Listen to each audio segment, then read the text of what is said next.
ለምንድነው መለወጥ እየፈለግን ማንለወጥ? አንድ አይነት ውጤት በህይወታችን የምናገኘው ማስተካከል እንፈልጋለን፣ እንሰራለን፣ እንጥራለን። ነገር ግን ህይወታችን ዛሬም ትናንትም በተደጋጋሚ ተመሳሳይ አይነት ውጤት እናመጣለን። አንድ የሚገርም ጥናት ይሄን የሚያሳይና ምን ብናደርግ ነው በህይወታችን የተሻለ ውጤት የምናገኘው የሚለውን በዚህ ቪዲዮ ጠቁማችኋለሁ። እስከ መጨረሻው አብራችሁን ቆዩ። ታላቁ ሊቃውንት ሊቅነት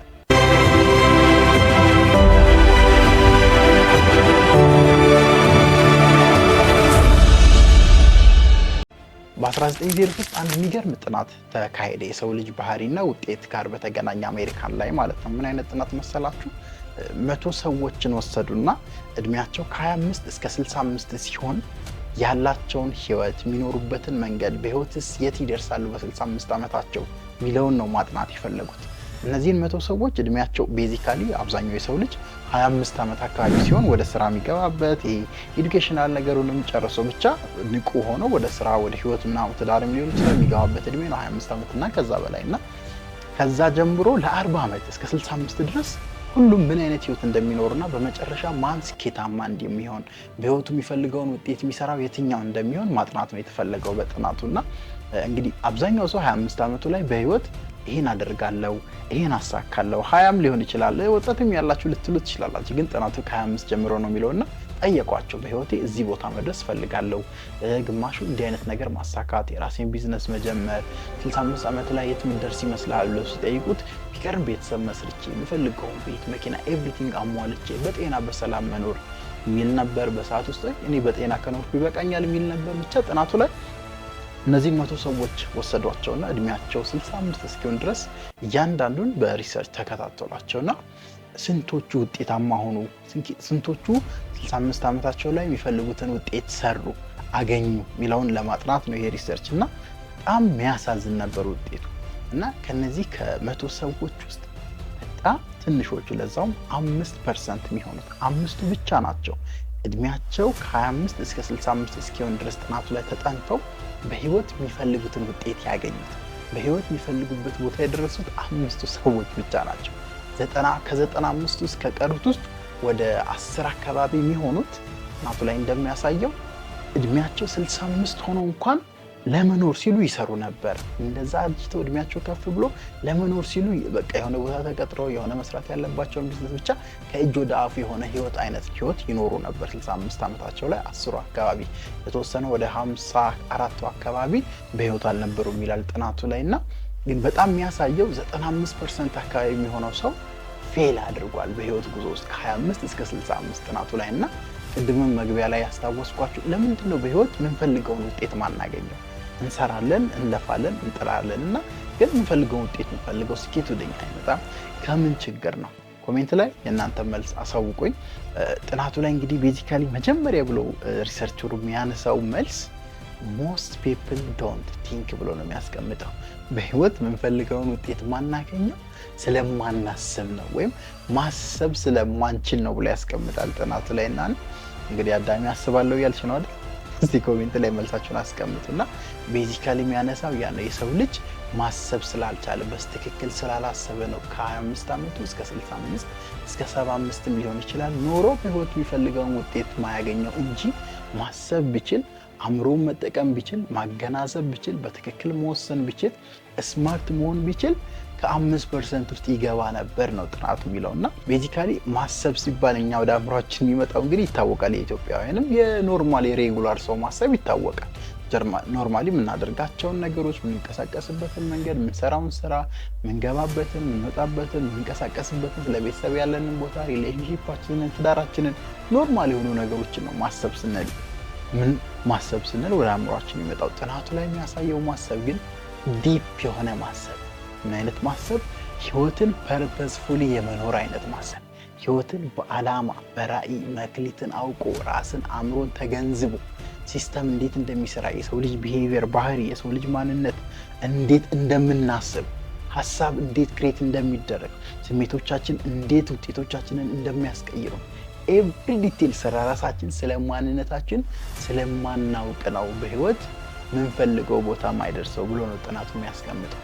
እኔ 100% መስማማበት ሐሳብ ነው። ለምን ትሬኒንግ ነው የምሰጠው ማይንድሴት ላይ ነው ማስተምረውና ጭራሽ ሰው ስለራሱ ሲጠየቅ ይናደዳል፣ ይበሳጫል። ዝም በል በእናትህ ምንድን ነው የሚያወራው ነው። ትሬኒንግ ላይ ስልጠና እየሰጠው እንደዛ ይሉኛል። ስለ ራስህ እስቲ 5 አረፍተ ነገር ጻፍ ስል የሚንተባተብ ሰው አለ። ስለ ራሱ መናገር ማይችል ሰው አለ።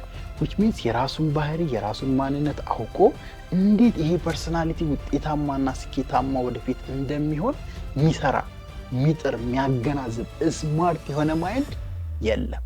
ስለዚህ ለዛ ነው በህይወት 95%ቱ ፌል የሚያደርጉት ብሎ ጥናቱ ያስቀምጣል። እኔም እስማማበታለሁ። ስለዚህ እድሜያችሁ 25ም 30ም 35ም ይሁን ብቻ 65 ላይ ስትደርሱ የምትፈልጉት ቦታ ላይ ለመገኘት መጀመሪያ ማድረግ ያለባችሁ እኔም እንደ ሊቅነቱ ማይንድሴት ማስተምራችሁ ይሄን መጎርጎር፣ ይሄን ማወቅ። እንዴት ነው ሀሳቦቼ ክሬት የሚደረጉት? ከየት ነው የሚመጡት? ስሜቴን እንዴት ነው መቆጣጠር ያለብኝ? አክሽን 3 ምን አይነት አክሽን ነው እየወሰድኩ ያለሁት? የምሰራው ነገር ትክክል ነው? በትክክለኛ መንገድ እየሄድኩ ነው? ምንድን ነው ማድረግ ያለብኝ? እንዴት ነው የኔ ሲስተም ሰነፍ ያደረገኝ? እንዴት ነው ይህን ሲስተም ብረት ጠንካራ ማሽን አድርጌ በህይወት ስማርት አድርጌ የሚፈልገው ውጤት ማገኘው? ይሄን ሂውማን ሲስተም በደንብ ማወቅ አለባችሁ። ከ5%ቶች ውስጥ ለመሆን እኔ ኦልሞስት የ5%ቶቹን ጉዞ ከ7 ዓመት በፊት ምናምን ነው የጀመርኩት። ይህን ሊቅነት ማይንድ ሴት ባህሪን ሊቅነቴን አውቄ መኖር የጀመርኩት። ሪኮመንድ አደርጋችኋለሁ ራሳችሁን እንድታውቁ፣ በጥልቀት እንድትጠይቁ፣ እንድትመራመሩ፣ ሞር ደግሞ ሊቅነት ትምህርታችንን እንድትከታተሉ።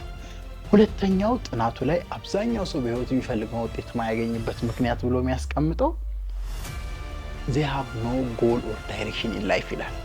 አብዛኛው ሰው በህይወት ግብ፣ በጣም አስተውሉ።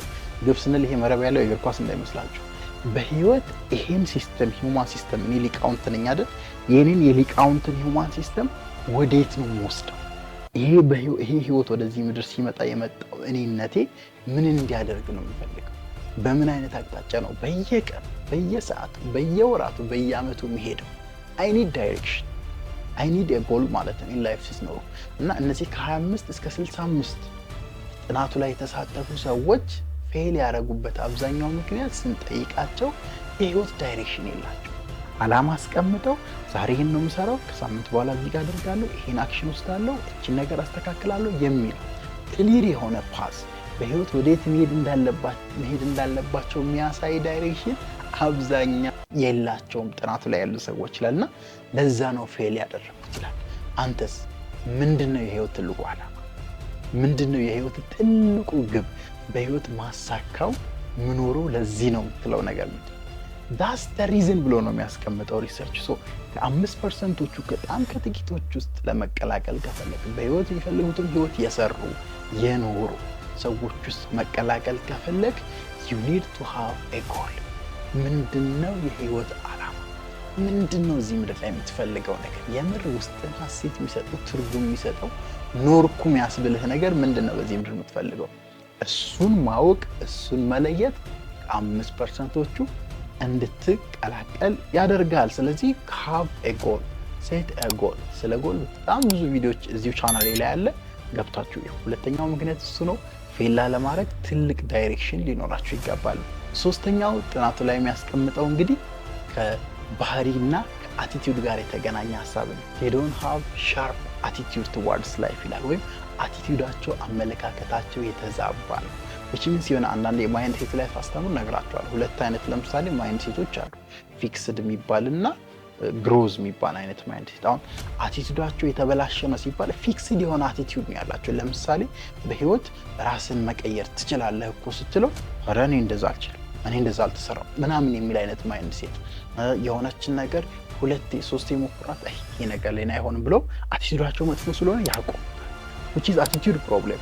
ደጋግሞ በመሞከር ውስጥ በመማር ውስጥ ያን ነገር አሻሽለው ለመስራት ለማሳካት ሳይሆን የማቆም አይነት አቲቲዩድ ነው ያላቸው። የሆነ ነገር ይጀምሩና የማቆም አይነት አቲቲዩድ which is the wrong attitude። 95%ቱ ፌል የሚያደርግበት ምክንያት wrong attitude wrong perception in life ስላላቸው ነው።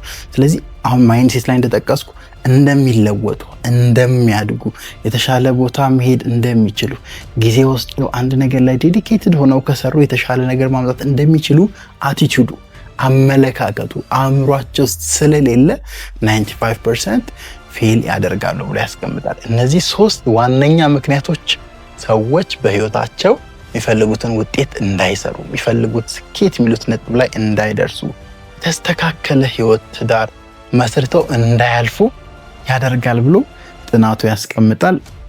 እናንተ የትኛው የባህሪ ክፍተት አለባችሁ?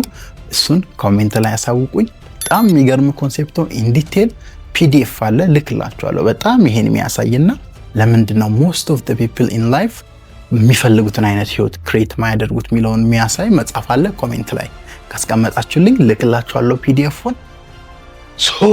ሶ ከ5% ለመሆን ሊቅነታችሁን በደንብ ማወቅ፣ ሊቅነታችሁ ላይ በደንብ መስራት፣ ሂውማን ሲስተማችሁን መረዳት፣ ትክክለኛ ዳይሬክሽን ያለው ህይወት መኖር፣ ደን አቲቲዩዳችሁ ቱዋርድስ አክሽን ቱዋርድስ የምትሰሩት ነገር በጣም ጠንካራና ብረት መሆን አለበት። ስማርት መሆንን እዛ ላይ ከጨመራችሁ በእርግጠኝነት እድሜያችሁ 65 ሲሞላ ምርጥ የምትሉትን ማንነትና ህይወት ኖራችሁ ታልፋላችሁ። ታላቁ ሊቃውንት ሊቅለት ነበርኩኝ። በቀጣይ አስተማሪ ቪዲዮ እስክንገናኝ